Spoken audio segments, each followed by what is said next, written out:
And we are back. Thank you so very much for staying with us. And in case you're just joining us, you are right on time for our gold conversation. And we do want to focus on all matters aflatoxin, which is one of the biggest nightmares for any maize farmer in the country and beyond.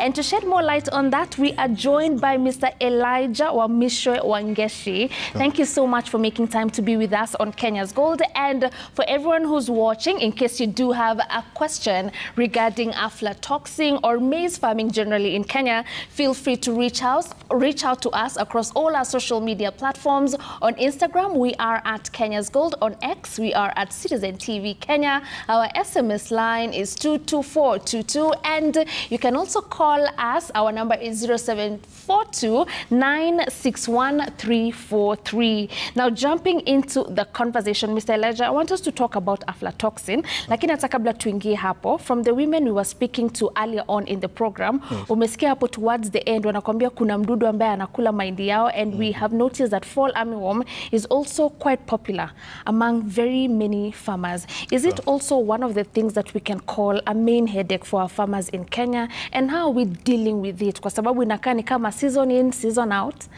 fall armyworms are here to stay. What is the way forward? Thank you for having me.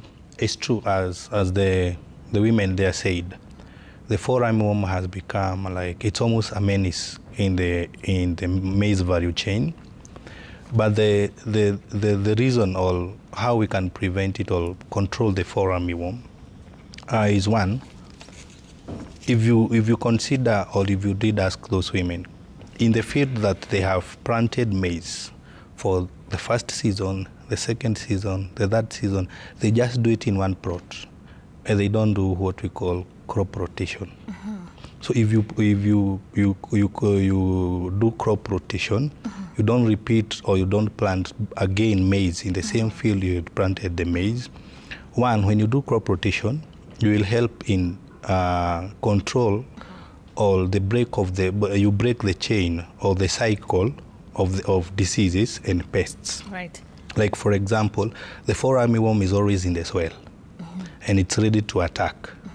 Because if you did look at the pictures or the video, you start with the egg, and it starts attacking the maize when it's with a very small maize, when it's almost 3 to 7 ribs. That's when the fall armyworm start attacking the crop. Right. It moves from the egg.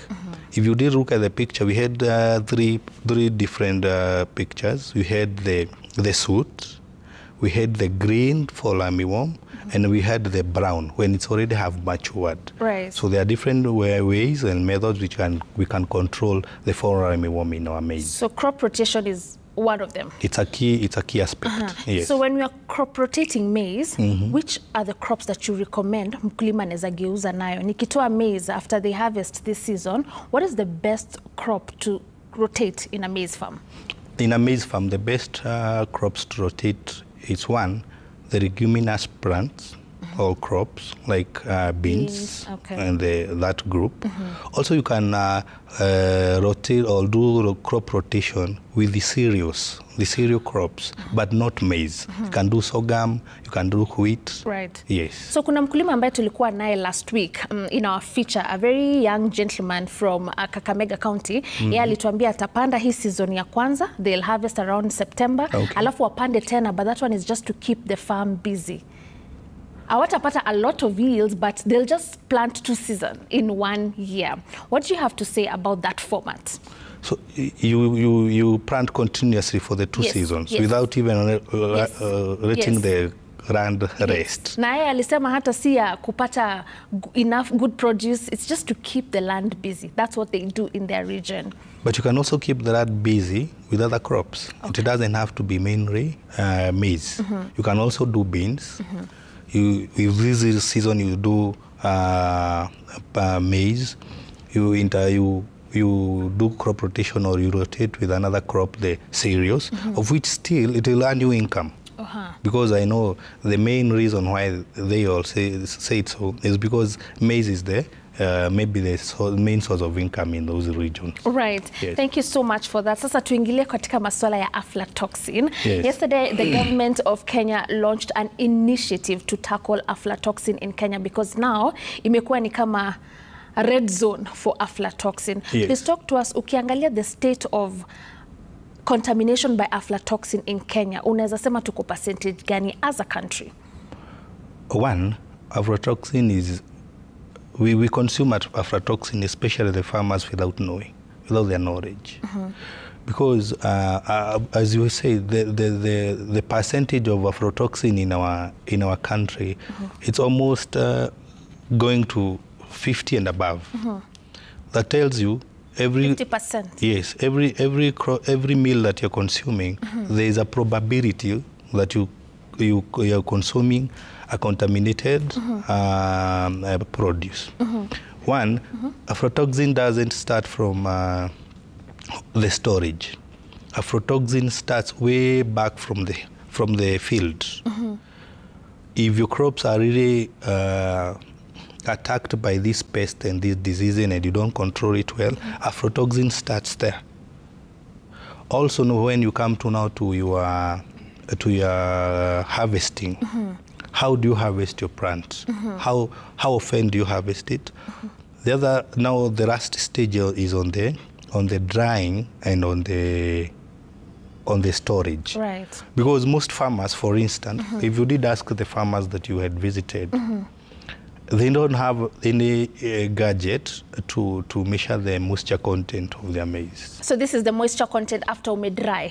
Yes. What is the recommended moisture content? The recommended moisture content that is recommended so that you can store the maize is below 13.5%. That below? 13.5%. Below 13.5%. Yes. I've visited farmers and you find they have maize in their store which has a moisture content of 16%. And they'll tell you this maize is what we take to the posho mill. It's now made to the posho mill, and they get flour which they are consuming at home. So what does that tell you? They are consuming maize that is not well dried. Look at how they dry the maize. Most farmers don't have the raised beds for drying. Right. What they'll do, they'll just tanika kwa barabara outside their bomas. So what are you doing? The maize is also absorbing moisture that is in the soil. So Elijah, I'll just hold you there kidogo. Tutarudi hapo kwa hiyo conversation ya moisture content and the right way for us to dry our maize. But for now, we do have a caller on the line from Uasin Gishu. Michael from Uasin Gishu. Habari ya Michael? Nzuri. Asante sana kwa kutupigia simu hapa Kenya's Goal. Uko na swali kwa mgeni wetu wa leo? Niko na swali. Nilikuwa nataka kuuliza mtaalamu. Wakati mahindi nimevuna, kuna magunia ile maalum naweza weka bila kuweka dawa. Okay. Yaani gunia wakati naweka mahindi yangu ya akiba, yaani nisiweke dawa, niweke kwa magunia. Kuna magunia kama hayo? All right. Thank you so very much, Michael, for that question, and thank you so much for watching Kenya's Goal. Mr. Elijah, umesikia mkulima wetu kutoka Uasin Gishu anauliza akivuna, akistore anaweza weka bila kuweka dawa. Yes. They are called hematic bags.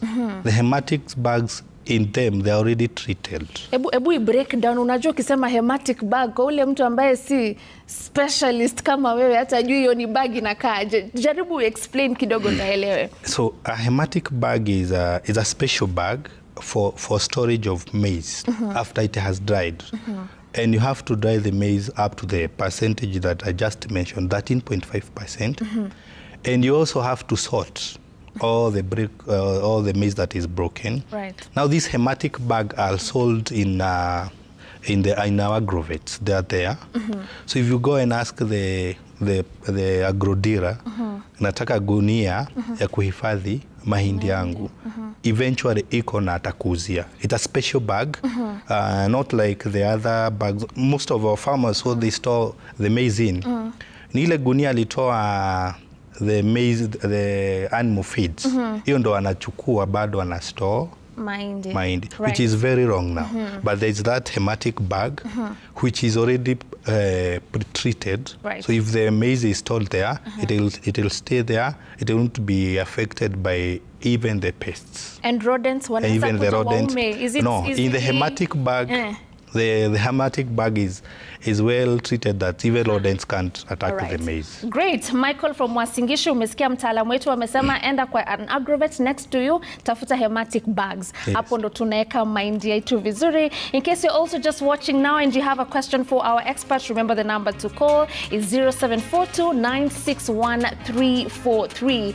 We're taking a break, but when we come back, we'd want to learn more about what are the factors that contribute to aflatoxin. That and more when we come back.